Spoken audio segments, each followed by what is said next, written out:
Hello students, कैसे हैं आप सभी लोग। तो आज हम लोग क्या करेंगे कि magnetic effect of electric current का सेकंड लेक्चर है ना। इस लेक्चर में हम लोग क्या करेंगे कि जो डिफरेंट टाइप के मैग्नेटिक फील्ड के पैटर्न है उनको ड्रॉ करना सीखेंगे कि कौन सा कंडक्टर कैसा है, किस टाइप का है, तो कैसे उससे मैग्नेटिक फील्ड लाइंस कैसे मिलेंगी। तो उस चीज को देखने से पहले हमें ऑर्स्टेड का एक्सपेरिमेंट देखना पड़ेगा कि magnetic effect of electric current होती क्या है। ठीक है, तो आज उसी को हम लोग स्टार्ट करेंगे, magnetic field due to current in conductor. तो जैसा कि मैंने आपको स्टोरी में बताया था, नॉर्मली बताया था कि ओस्टेड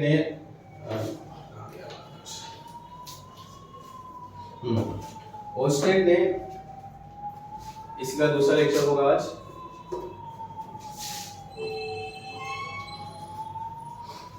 तो आज इसमें हम लोग पढ़ेंगे magnetic field due to electric current.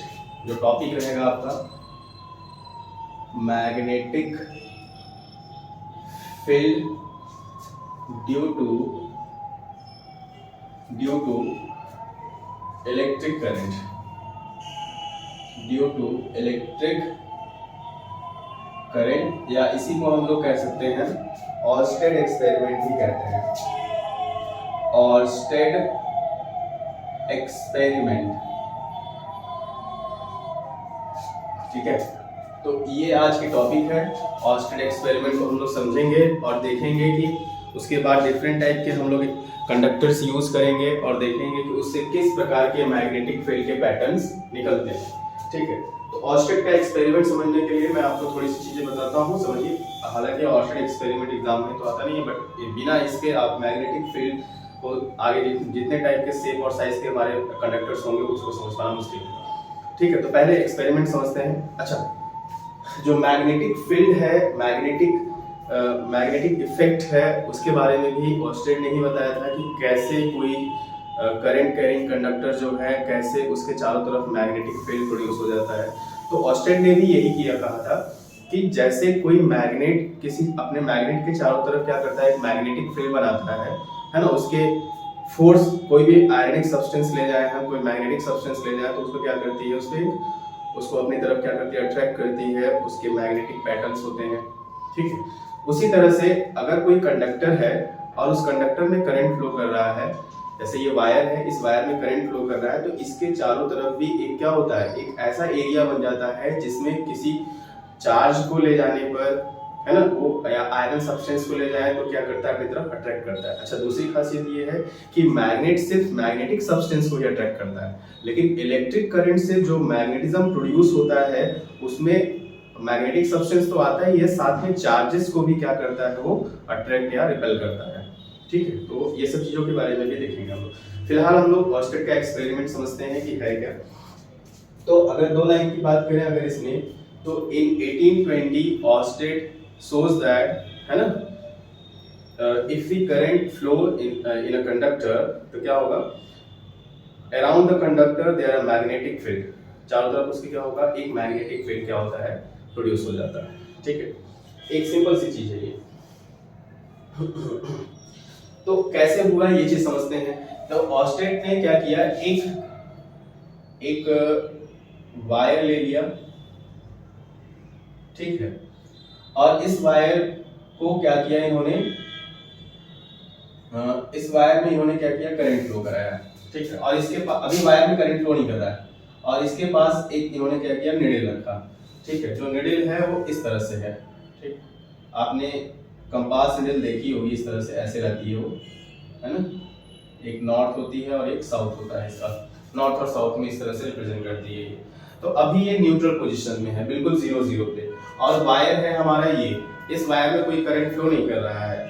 ठीक है, तो जैसे ही इन्होंने क्या किया, एक बैटरी जोड़ा, इसको एक बैटरी से जोड़ दिया, इसको क्या किया, एक बैटरी लगा दी गई और एक की लगा दी गई। इसको हमने क्या किया, इस तरह से अरेंज कर दिया। ये बैटरी हो गई हमारी प्लस माइनस, ठीक, ये बैटरी हो गई और ये की हो गई। इसको इस तरह से हमने क्या किया, अरेंज कर दिया।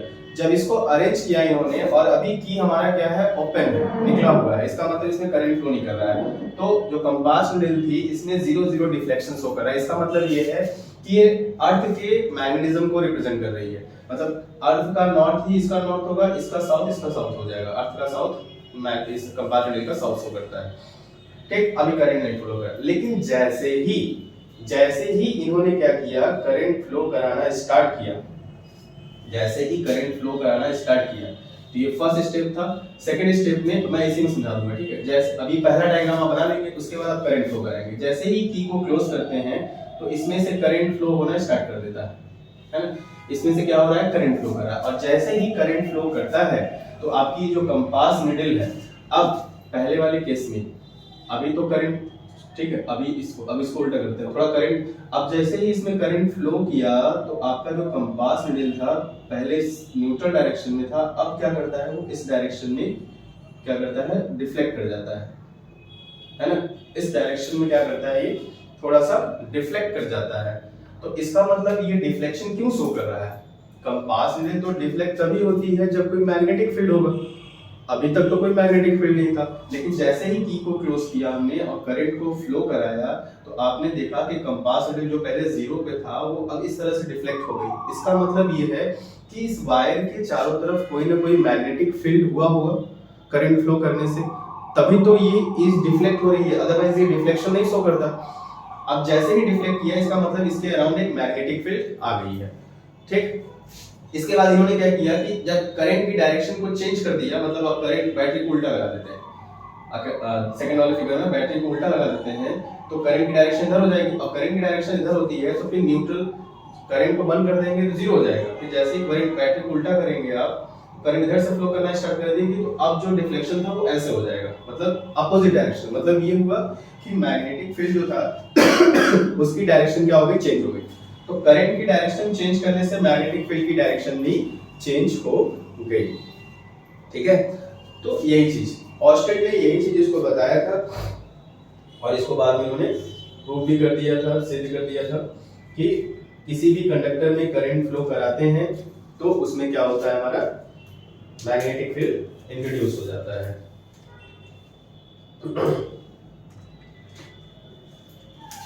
तो ये चीज था आपका ऑस्टेड का एक्सपेरिमेंट।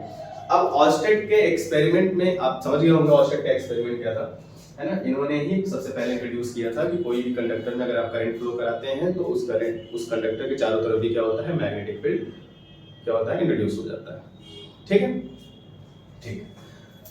और बिल्कुल जैसा आपका सिंपल मैग्नेट होता है वैसे ही ये मैग्नेट्स भी काम करते हैं। इनकी कुछ खास चीजें होती हैं, ठीक है, उन मैग्नेट से, बट पैटर्न वैसा ही रहेगा, ठीक है। अब आगे ऑस्टेड का एक्सपेरिमेंट हम लोगों ने देखा। इसके बाद अब देखते हैं, इसके बाद का जो हेडिंग है वो है आपका ऑस्टेड का एक्सपेरिमेंट। आप लोग, मैंने समझाया उसको कैसे है, आप लोग एक बार बुक से पढ़ के उसको नोट कर लीजिएगा, ठीक है, बहुत सिंपल है। अब ये जो हेडिंग रहेगी वो magnetic field pattern due to different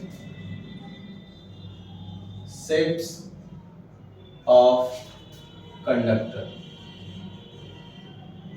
ठीक है, डिफरेंट शेप्स ऑफ कंडक्टर। तो अब हमारा कंडक्टर जो होगा डिफरेंट शेप के लिए जाएंगे और उससे हम लोग मैग्नेटिक फील्ड के पैटर्न को ड्रॉ करेंगे कि किस टाइप का मैग्नेटिक फील्ड का पैटर्न मिलता है। तो अब हाई स्कूल के सिलेबस में तो सिर्फ दो ही है ना, तीन मान लीजिए। एक आपका स्ट्रेट कंडक्टर है, एक सर्कुलर कंडक्टर है ना, सर्कुलर लूप जिसको कहते हैं आप, और एक हमारा सोलेनॉइड है।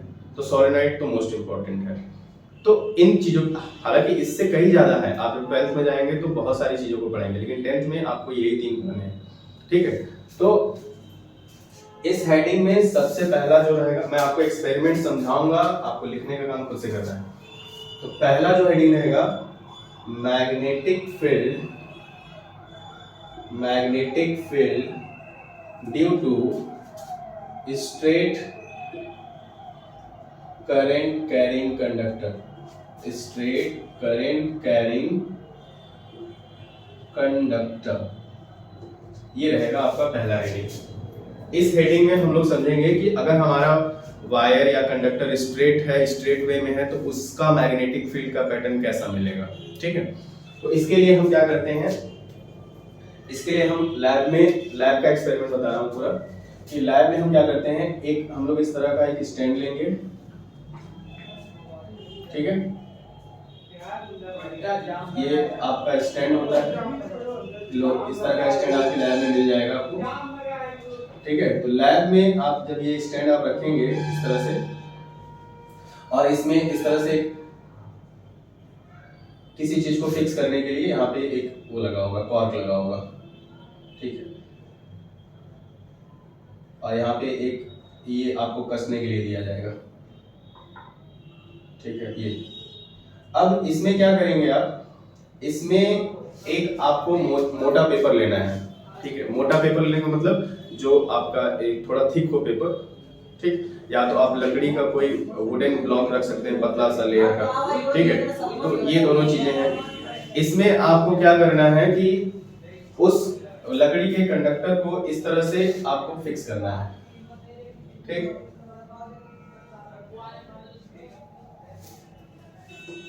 लकड़ी का कंडक्टर इस तरह से हम लोग क्या करेंगे, इसको फिक्स कर लेंगे, है ना। ये लकड़ी का एक आयताकार रहेगा, एक रेक्टेंगुलर ब्लॉक दिखेगा आपको। इस रेक्टेंगुलर ब्लॉक को यहाँ पे क्या करना है, फिक्स करना है, और इसके ऊपर एक व्हाइट पेपर हम लोग क्या कर देंगे, चारों तरफ से स्टिक कर देंगे ना। तो व्हाइट पेपर स्टिक करने के बाद आप इसमें छोटा सा एक होल कर दीजिएगा, ये बीच में छोटा सा एक होल रहेगा, ठीक है। इस होल से हम क्या करते हैं, एक वायर पास कराते हैं। इस होल से हम क्या करेंगे, एक वायर पास कराएंगे बिल्कुल, और इस वायर के दोनों एंड्स को, इस वायर के दोनों एंड्स को क्या किया जाएगा, एक की लगा देंगे यहाँ पे, और एक बैटरी लगा दिया जाएगा, ठीक है। और इसको इस तरह से हम क्या करेंगे, अटैच कर देंगे। आपको बिल्कुल समझ में आ गया होगा कि क्या क्या चीजें करनी है, आपकी बुक में भी ये डायग्राम बनाया है, ठीक। तो इस तरह का कुछ काम करना है आपको। ये प्लस और ये आपका की है, ये आपकी बैटरी है, ठीक है। की और बैटरी आपको दिख रहे होंगे, बिल्कुल कोई दिक्कत नहीं होगा, ठीक है। हाँ, अब मतलब ये है कि यहाँ पे जो आपने जो वायर यूज किया है, देखिए कैसा है, स्ट्रेट कैरिंग कंडक्टर है, मतलब आपका जो कंडक्टर है वो बिल्कुल स्ट्रेट है और करंट को कैरी किए हुए है। तो अभी आप की को ओपन रखिएगा, की को ओपन रखेंगे, कंपास नीडल ले जाएंगे, तो कंपास नीडल कोई भी डिफ्लेक्शन शो नहीं करेगा। उस समय वो क्या करेगा, अर्थ की मैग्नेटिक फील्ड को शो करेगा, और अर्थ के नॉर्थ और साउथ को क्या करेगा, रिप्रेजेंट करेगा। तो जैसे ही उसके बाद, जैसे जो बोल रहा हूँ एक्सपेरिमेंट ही है ये, और ऐसे लिखना भी है आपको उसमें। तो जैसे ही आप की को क्लोज करेंगे तो इसमें से करंट फ्लो करना स्टार्ट कर देगा, और जैसे ही करंट फ्लो करना स्टार्ट करेगा, ये देखिए करंट फ्लो करना स्टार्ट किया, इस कंडक्टर में अपवर्ड डायरेक्शन में करंट जा रही है ना, ऊपर की तरफ, ऊपर की तरफ करंट निकल रहा है।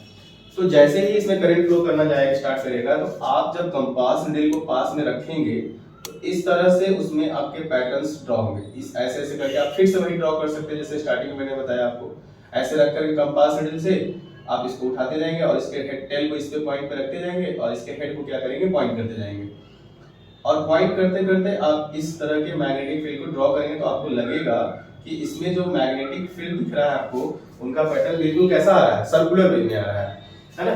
तो आप इसको क्या करेंगे, फिर इसको हटा दीजिएगा, इन सबको हटाना है हमको, पॉइंट्स वाले नहीं हटाने हैं, लैब में जैसे करना वैसे बता रहा हूँ।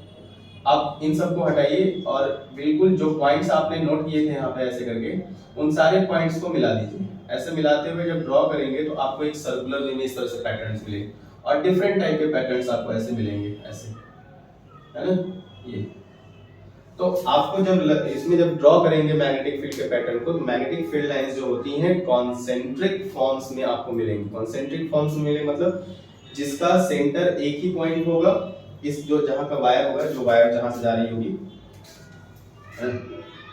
ये वायर यहां से पास हो रही है, तो इसका सेंटर ही क्या होता है हमारा, इन सभी सर्कल्स का सेंटर होगा। तो इसको क्या कहते हैं, कॉन्सेंट्रिक सर्कल्स कहते हैं।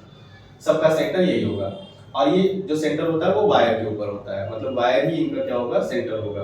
और इसके चारों तरफ का मैग्नेटिक फील्ड जो होगा वो सर्कुलर फॉर्म में मिलेगा आपको ना, सर्कुलर फॉर्म में। तो आप जब ड्रॉ करेंगे तो आपको इस तरह से मैग्नेटिक फील्ड लाइंस मिल जाएंगी आपको, ठीक है। चलिए है ना। यहाँ से आप जब ड्रॉ करेंगे तो आपको मैग्नेटिक फील्ड लाइंस मिलेंगी और इस तरह से आपको यहाँ दिखेंगी। अपवर्ड डायरेक्शन में इस तरह से मैग्नेटिक फील्ड लाइंस मिलेंगी ऐसे घूमते हुए, है ना। आप इस तरह से करेंगे ऐसे जाएगा इधर ऐसे से, ठीक। तो सर्कुलर वे में इस तरह से आपको मैग्नेटिक फील्ड लाइंस मिल जाएंगे। अब इसमें बताना क्या होता है, मैग्नेटिक फील्ड लाइंस क्लॉकवाइज है कि एंटी क्लॉकवाइज है, कैसे पता चलता है, ठीक है। तो पहले तो मैग्नेटिक फील्ड ड्रॉ करना, अब इनकी डायरेक्शन बताना कि मैग्नेटिक फील्ड जो है क्लॉकवाइज है कि एंटी क्लॉकवाइज है। तो इसके लिए दो रूल्स हैं, स्ट्रेट कंडक्टर्स के लिए दो रूल्स हम लोगों ने मैग्नेटिक फील्ड के पैटर्न को ड्रॉ करने का पढ़ा है, स्ट्रेट कंडक्टर और सर्कुलर दोनों के लिए वो, ठीक है। तो उसको भी बता देता हूँ फिर एक साथ करते हैं, ठीक है। अच्छा देख लो, अच्छा इसमें देख लो, इसके लिए हम लोग right hand thumb rule use करते हैं। राइट हैंड थंब रूल, पहला कौन सा रूल है, डायरेक्शन, ये जो हैगा डायरेक्शन ऑफ मैग्नेटिक फील्ड। तो डायरेक्शन ऑफ मैग्नेटिक फील्ड निकालने के लिए पहला जो डायरेक्शन का लॉ है वो आपका कौन सा है, राइट हैंड थंब रूल। और दूसरा जो लॉ है आपका एम्पियर स्विमिंग रूल भी है हमारा, है एम्पियर स्विमिंग रूल भी, और इसका मैक्सवेल स्क्रू रूल भी है, मैक्सवेल स्क्रू रूल, ठीक है। तीसरा भी है आपका एम्पियर्स, है ना, swimming rule, ampere swimming rule भी है। तो एम्पियर स्विमिंग रूल तो नहीं पूछता, लेकिन ये दोनों आए हैं एग्जाम में कई बार, मैं इन दोनों को बता सकता हूं। तो ये तीन तरीके हैं जिससे कि आप किसी भी स्ट्रेट कंडक्टर के मैग्नेटिक फील्ड के पैटर्न की डायरेक्शन बता सकते हैं कि वो क्लॉकवाइज होगा कि एंटी क्लॉकवाइज। तो मैं अभी समझाता हूँ। अब देखिए राइट हैंड थंब रूल, पहला राइट हैंड थंब रूल है। तो राइट हैंड थंब रूल का मतलब क्या है कि अगर किसी भी स्ट्रेट कंडक्टर को, जैसे ये वायर है आपका, है ना, इस वायर को हमने क्या किया, इस तरह से ले लिया। अब इसको अपने राइट हैंड में पकड़ लेते हैं, ठीक है।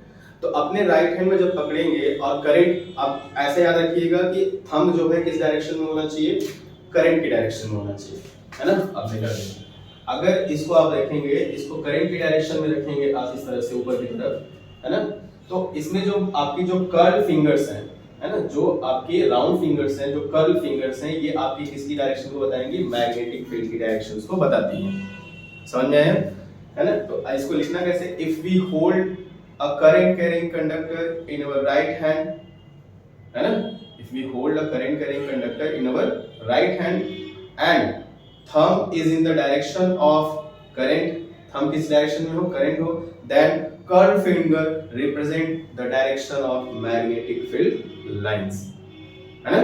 अगर अपवर्ड डायरेक्शन में करंट है तो ये देखिए कौन सी डायरेक्शन है हमारे तरफ से, अगर मैं देख रहा हूँ इस तरह से, तो देखिए इस तरह से, ऐसे देखिए ऐसे घूम रही ना, ये दिख रहा है आपको इस तरह से, ऐसे बिल्कुल थंब रूल यहाँ पे का काम कर रहा होगा आपका, बिल्कुल ऊपर की तरफ है, तो मैग्नेटिक फील्ड लाइंस की डायरेक्शन ये है। अब ये डायरेक्शन कैसी है, एंटी क्लॉकवाइज। तो आप लिखेंगे direction of magnetic field is anti clockwise, simple. और अगर direction of current upward downward होता तो ये कैसा होता, क्लॉकवाइज हो जाता, सिंपल। तो अपवर्ड डायरेक्शन में कभी होगा तो एंटी क्लॉकवाइज डायरेक्शन शो करेगा मैग्नेटिक फील्ड का, और अगर डाउनवर्ड होगा तो क्लॉकवाइज शो करेगा, सिंपल, रख लीजिए इसको, एक ही चीज है, बार बार बदलती नहीं है।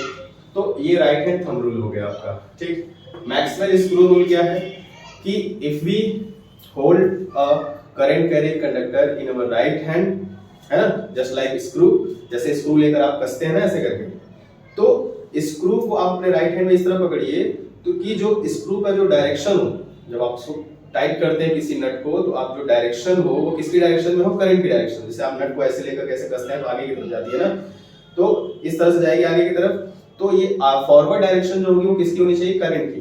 तो जो आपके मूवमेंट ऑफ जो फिंगर्स होंगे, जो ऐसे कसेंगे आप, तो मूवमेंट ऑफ फिंगर्स जो होंगे, ये वाला जिस तरह से घूम रहा है, ये किसकी डायरेक्शन बताएगी, मैग्नेटिक फील्ड लाइंस की डायरेक्शन बताएगी, ठीक। दोनों सेम है, तीनों सेम है, ठीक है। तो ये दोनों आप अच्छे से नोट कर लीजिएगा, समझ में आ गया होगा, ठीक। तो स्ट्रेट कंडक्टर के कारण जो मैग्नेटिक फील्ड होता है वो कैसा होता है, कॉन्सेंट्रिक सर्कल्स के फॉर्म में होती है। क्लियर हो गया होगा, ठीक। अब सर्कुलर लूप का भी बता देता हूँ, इसको कॉपी से, बुक से देख करके अच्छे से नोट कर लीजिएगा, आप समझ में आ गया होगा। नहीं आया है तो आप बताइएगा, मैं फिर से कुछ कोशिश करूंगा बताने के लिए। तो ये था आपका स्ट्रेट कंडक्टर। अब दूसरा, अगर आपका कंडक्टर कैसा हो, मैंने बताया ना डिफरेंट शेप में, तो पहला जो है हमारा स्ट्रेट कंडक्टर है। अब दूसरा magnetic field due to circular loop. Loop का मतलब अक्लोज सरफेस। लूप को क्या कहते हैं? A closed surface, close surface. कोई भी क्लोज सरफेस होती है उसको हम क्या कहते हैं? लूप कहते हैं। या इसी को आप कह सकते हो, लूप को क्या कह सकते हो? मेश भी कह सकते हो, है ना? MEESH, sorry, circular mesh. Mesh मतलब भी क्लोज सरफेस होती है, जो बंद आकृति होती है, उसको हम कहते हैं मेश या लूप कहते हैं। या इसी को हम क्या कह सकते हैं? कंडक्टर भी। आप चाहे सर्कुलर कंडक्टर कहो, चाहे सर्कुलर लूप कहो, चाहे सर्कुलर मेश कहो, ठीक, तीनों एक ही चीज है, कोई डिफरेंट नहीं है। तो अब इनके कारण जो मैग्नेटिक फील्ड होगा उसको हम समझेंगे कि किस टाइप का मैग्नेटिक फील्ड हमारा होता है। तो ये तो उसका हो गया। अब जरा देखिए, अगर आपका कंडक्टर सर्कुलर हो तो आप क्या करिए, फिर से वही एक आप रेक्टेंगुलर वुडन ब्लॉक ले लीजिए, या आप कोई मोटा पेपर ले लीजिए। इस मोटे पेपर के ऊपर व्हाइट पेपर पूरा स्टिक कर दीजिए, और इस स्टिक में से दो आप क्या करिए, छोटे छोटे होल कर लीजिए। थोड़ा डिस्टेंस पे करिएगा। ये दो हमने होल यहाँ पे कर लिए। तो जब आप दो होल करेंगे और इसमें से क्या करिए, आप एक वायर पास कराइए यहाँ से, इसमें से एक वायर निकालिए, और ये वायर इस तरह से ऐसे इसमें से पास कराइए। तो आप वायर यहाँ से ऐसे निकालेंगे ऐसे, ठीक। और इस वायर के दोनों एंड्स के बीच में आप क्या करिए, फिर वही काम करना है, एक की लगा दीजिए, एक बैटरी लगा दीजिए, और एक की लगा दीजिए, ठीक। तो सेम बिल्कुल वैसे ही है? जो काम यहाँ किया था, जो काम वहां किया था, यही काम यहाँ भी करना है। तो अब यहाँ भी क्या किया, बैटरी लगाया, जैसे ही की को क्लोज करेंगे आप, तो यहाँ से करंट फ्लो करना स्टार्ट करेगा। तो करंट की डायरेक्शन देखिए इधर जा रही है। तो जब करंट की डायरेक्शन आपको देखेंगे किधर जा रही है, हाँ, करंट की डायरेक्शन इधर जा रही है। अब यहाँ पे भी कंपास निडल रख के देखेंगे तो आप यहाँ भी magnetic field lines patterns draw करेंगे। तो जब आप ड्रॉ करेंगे तो मैग्नेटिक फील्ड लाइंस के पैटर्न्स भी कैसे होंगे, आपके सर्कुलर फॉर्म में ही यहाँ मिलेंगे, या और यहाँ पे भी। और इसमें आप ये भी देखेंगे कि जो सर्कुलर फॉर्म्स के हैं वो इस तरह से ऐसे की तरफ आपको मिलेंगे मैग्नेटिक फील्ड लाइंस, ऐसे ऐसे सब सर्कुलर वे में। क्योंकि कर्वेचर बड़ा हो रहा है, तो कर्वेचर बढ़ेगा तो अब सर्कल में आएगा नहीं, इसलिए उसको ड्रॉ करना पॉसिबल नहीं है। आप बीच में देखेंगे बिल्कुल स्ट्रेट लाइन आपको इस तरह से दिखेगी, है ना। अब इनमें मैग्नेटिक फील्ड लाइन की डायरेक्शन को आपको शो करना है कि कौन सा क्लॉकवाइज होगा, कौन सा एंटी क्लॉकवाइज होगा। तो करंट देखिए इधर से अपवर्ड जा रही है, इधर से डाउनवर्ड जा रही है। वही right hand thumb rule use करिए, यहाँ से अपवर्ड जा रही है तो आप इस वायर को इस तरह से पकड़िए। तो आप देखिए इसमें क्या होगा, आपको इस तरह से कैसे दिखेंगे, अपवर्ड डायरेक्शन में कैसा दिखता है आपको, करंट ऊपर की तरफ जा रही है तो एंटी क्लॉकवाइज ना।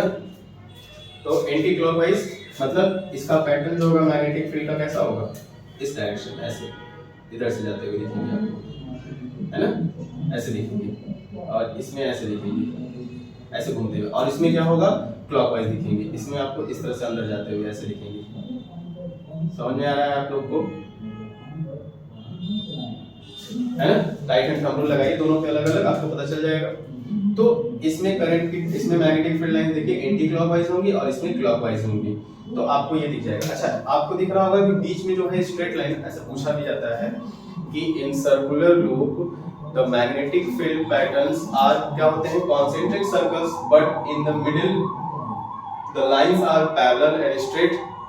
तो parallel and straight line represent the uniform magnetic field. यहाँ भी ये बताता है कि इसके कारण भी मैग्नेटिक फील्ड और इस कारण भी मैग्नेटिक फील्ड, दोनों का मैग्नेटिक फील्ड यहाँ पे क्या है, सेम है। इसलिए हमारे सेम चीज को रिप्रेजेंट करने के लिए स्ट्रेट लाइन चाहिए। कांस्टेंट आपको पता है यूनिफॉर्म चीज के लिए स्ट्रेट लाइन होती है। तो इनका और इनका मैग्नेटिक फील्ड यहाँ पे क्या होता है, इक्वल होता है। इसकी वजह से जो हमारी मैग्नेटिक फील्ड लाइंस होती है in between the circular loop, क्या होती है, they are parallel and straight, है ना, they are parallel and straight, वो स्ट्रेट होती है, यूनिफॉर्म मैग्नेटिक फील्ड को रिप्रेजेंट करती है। ठीक है, तो शेप में हमने दो चीजें आपको बताई, हाई स्कूल में यही दोनों आएंगे। आपको अच्छे से पढ़ लीजिए, समझ लीजिए। कोई डाउट हो आप मुझे कमेंट करके बताइएगा, मैं उसको और ज़्यादा समझा दूंगा अच्छे से।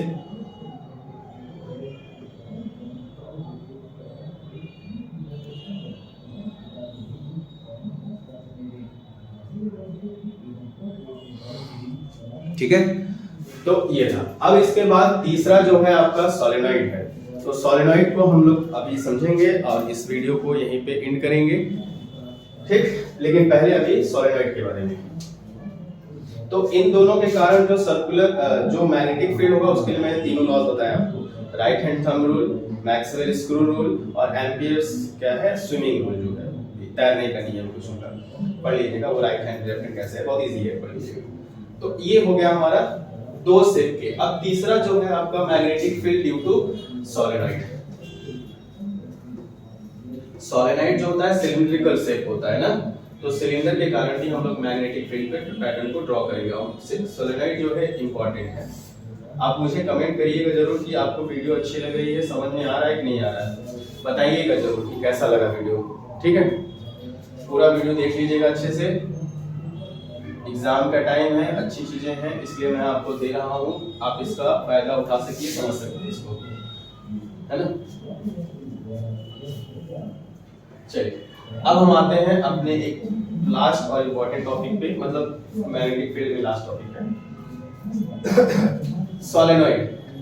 तीसरा जो है magnetic field due to a solenoid. Solenoid इसको कहते हैं सिलिंड्रिकल शेप, ठीक। आपका शेप कैसा होगा, सिलिंड्रिकल होगा, ठीक है। आपको समझ में आ गया। तीसरा शेप जो है ये तीनों एग्जाम में आएंगे आपको, इसके बारे में डिटेल में ज्यादा नहीं समझना है। मैग्नेटिक फील्ड पैटर्न समझ लीजिए, मैग्नेटिक फील्ड की इंटेंसिटी कैसे बढ़ाना है कैसे घटाना है वो समझना है। बाकी निकालने के लिए मैग्नेटिक फील्ड कहाँ पे कैसा होगा, कितना निकालना है, उसकी इंटेंसिटी कितनी होगी, उसकी स्ट्रेंथ कितनी होगी, ये सब निकालना आपको 12th में आएगा, ठीक है। अभी वो सब चीज नहीं पढ़नी है। तो चलिए इसमें भी हम वैसे ही करेंगे, एक पेपर ले लेंगे, ठीक। उस पेपर को ऐसे मोड़ करके, है ना, मोड़ करके उसको क्या किया जाएगा, सिलेंडर बनाया जाएगा। अब सिलेंडर बना देता हूं मैं, देखो जो सिलेंडर होगा वो इस तरह से आपको दिखेगा,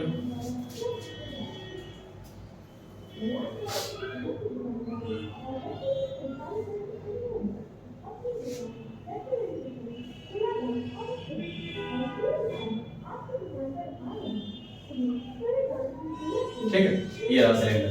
अच्छा, क्वेश्चन पूछा जाता है कि व्हाट इज सोलेनॉइड कि सोलेनॉइड होता क्या है। तो आपने क्या करना है, लिखना वही है कि एक पेपर लेकर के उसको क्या किया हमने, रोल कर दिया, और रोल करके इस पे हम क्या कर देंगे, कॉपर वायर की बॉन्डिंग करेंगे। कॉपर वायर चारों तरफ से क्या किया जाएगा, लपेटा जाएगा ना, बॉन्डिंग ऑफ कॉपर वायर। तो कॉपर वायर की बॉन्डिंग करेंगे, लो कॉपर वायर हमने कर दिया इस तरह से बॉन्डिंग इसकी, ये देखो आप कॉपर वायर की इसके चारों तरफ लपेट दिया जाएगा, है ना। इंसुलेटेड कॉपर वायर आप यूज कर ले सकते हैं लैब में, हालांकि जो इंसुलेटेड होगा तो थोड़ा मैग्नेटिक फील्ड को आप कम ही फील कर पाएंगे, इसलिए अच्छा एक सिंपल सा वायर ही यूज करिए जो आपका नेकेड हो। ये वायर हो गया। अब इस वायर को हम क्या करते हैं, फ्रीली अगर यहाँ से किसी चीज पे सस्पेंड कर दें इसको हम, तो ये अर्थ के मैग्नेटिक फील्ड को क्या करती है, रिप्रेजेंट करती है। मतलब अर्थ के नॉर्थ में इसका नॉर्थ होगा और अर्थ के साउथ में इसका साउथ होगा। तो दिस अरेंजमेंट, ये जो अरेंजमेंट है इसको हम क्या कहते हैं, सोलेनॉइड कहते हैं। क्लियर होगा, arrangement, this arrangement is called solenoid, इसको कहते हैं सोलेनॉइड। अब सोलेनॉइड के कारण मैग्नेटिक फील्ड का पैटर्न कैसा होगा, वो कैसे, किस टाइप के मैग्नेटिक फील्ड को ड्रॉ करती हैं वो, तो उसको देखते हैं। अब फिर से वही काम करना है, इसके दोनों एंड्स के बीच में हम क्या करेंगे, एक बैटरी लगाएंगे जैसा आप हमेशा करते आ रहे हैं, बैटरी, और एक क्या करेंगे हम लोग, की लगा देंगे, है ना। एक की लगा देते हैं यहाँ पे और एक बैटरी लगा के इसको क्या किया हमने, सीरीज कॉम्बिनेशन में इसको जोड़ दिया। अब जैसे ही बैटरी आप जोड़ेंगे और इसमें करंट फ्लो कराना स्टार्ट करेंगे आप, तो देखिए करंट फ्लो करना स्टार्ट कर रहा है आई हमारा। तो जैसे ही करंट फ्लो करेगा ये ऑटोमेटिक अर्थ के नॉर्थ और साउथ को छोड़ करके किसी और डायरेक्शन में करेगा, रुक जाएगा। जैसे मान लीजिए अभी ऐसे था अर्थ के नॉर्थ साउथ में, तो ऑटोमेटिक जैसे ही करंट फ्लो कराएंगे ये मुड़ जाएगा, ऑटोमेटिक किसी और डायरेक्शन में जाकर रुक जाएगा। इसका मतलब ये हुआ कि ये अपनी मैग्नेटिक फील्ड को क्या करेगा, वो शो करने लगेगा, वो खुद मैग्नेट बन जाएगा एक, है ना, तभी तो मुड़ रहा है। तो इस तरह से अब देखिए करंट किधर जा रही है, इधर इस साइड से ऐसे आ रही है ना, तो इसको बना लेते हैं हम लोग,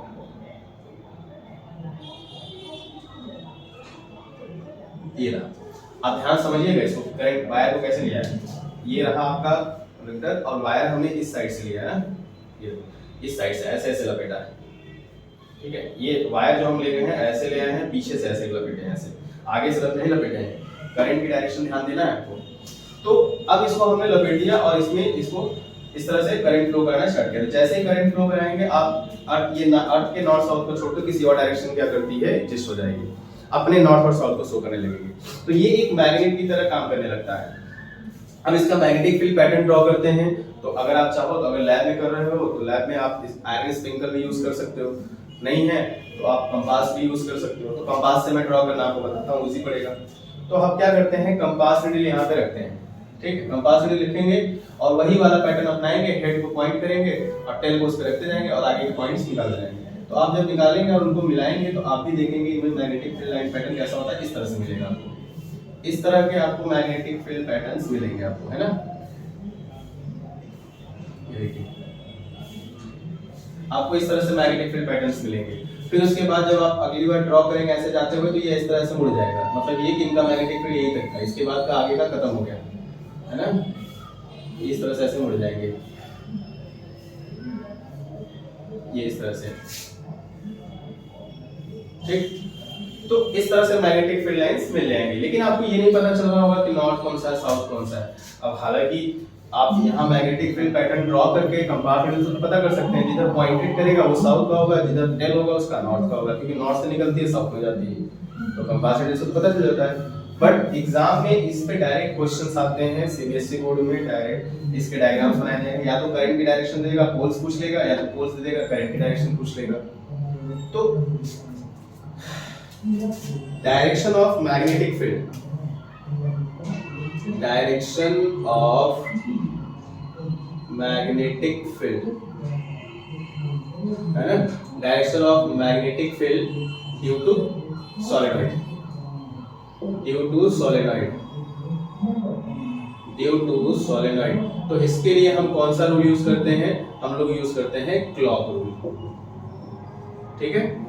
सोलेनॉइड की पोल्स को पता करने के लिए या करंट की डायरेक्शन को पता करने के लिए हम लोग क्या करते हैं, क्लॉक रूल का यूज करते हैं, जिसको फेस रूल भी कहते हैं आप लोग। तो इसमें करना क्या है कि अभी ये कंडक्टर यहाँ पे है आपका, इसके आपको फ्रंट पे जाना है ऐसे, ठीक। और फ्रंट से जैसे मैं इसी पे लेता हूँ, ठीक है, इसी पे लेता हूँ। तो अब फ्रंट पे गया मैं यहाँ पे, तो सामने से इसको देख रहा हूँ इस तरह से। तो सामने से जब इसको देख रहा हूँ तो इसमें करंट की डायरेक्शन देखिए, इस वाले में देखिए करंट की डायरेक्शन कैसी है, ऐसे नीचे, ये देखिए इधर देखिए ऐसे आ रहा है। अगर इधर से देखूं मैं तो इसमें देखो करंट की डायरेक्शन किधर दिख रही है, ऐसे क्लॉकवाइज, क्लॉकवाइज दिख रहा है ना।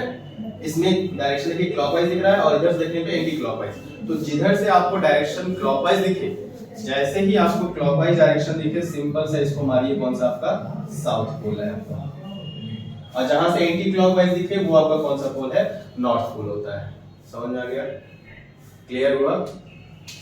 फेस रूल यही कहता है कि if we seen from the क्या है, front side of the solenoid, अगर सोलेनॉइड के फ्रंट साइड से अगर हम साइड देखें, है ना, and if the direction of current is in clockwise from any of the two end, अगर इन दोनों में से किसी एंड से, अगर किसी एंड पे आपको डायरेक्शन ऑफ करंट क्लॉकवाइज दिखे, दैट मींस कि क्या होगा, that is the south pole, है ना, वो आपका क्या होगा, south pole. And the direction of anti clockwise in direction, that pole is called north pole. तो वो पोल आपका नॉर्थ पोल कहलाता है। सिंपल सा रूल है। तो आप याद रखें, अगर पोल भी दिया रहता है तो हम करंट की डायरेक्शन बता सकते हैं कि किधर से किधर जा रहा होगा। साउथ पोल जा रहा होगा तो अपवर्ड से डाउनवर्ड जाएगा, ऐसे क्लॉकवाइज में दिखा देंगे। साउथ पोल मतलब क्लॉकवाइज से घुमा दो, इसका मतलब ऐसे जा रहा है। वायर की तो उस पे बॉन्डिंग पे डिपेंड करता है कि बॉन्डिंग कैसे किया है आपने, करंट की डायरेक्शन क्या है। तो मैग्नेटिक फील्ड आपका क्या है, सोलेनॉइड का इस तरह से पैटर्न ड्रॉ होता है। इसका मतलब ये कि इसमें नॉर्थ, इधर से आपका मैग्नेटिक फील्ड लाइंस निकल रही होंगी और इसमें इंटर कर रही होंगी ना, इधर से निकल रही होंगी। समझ में आया? अच्छा, इनसाइड द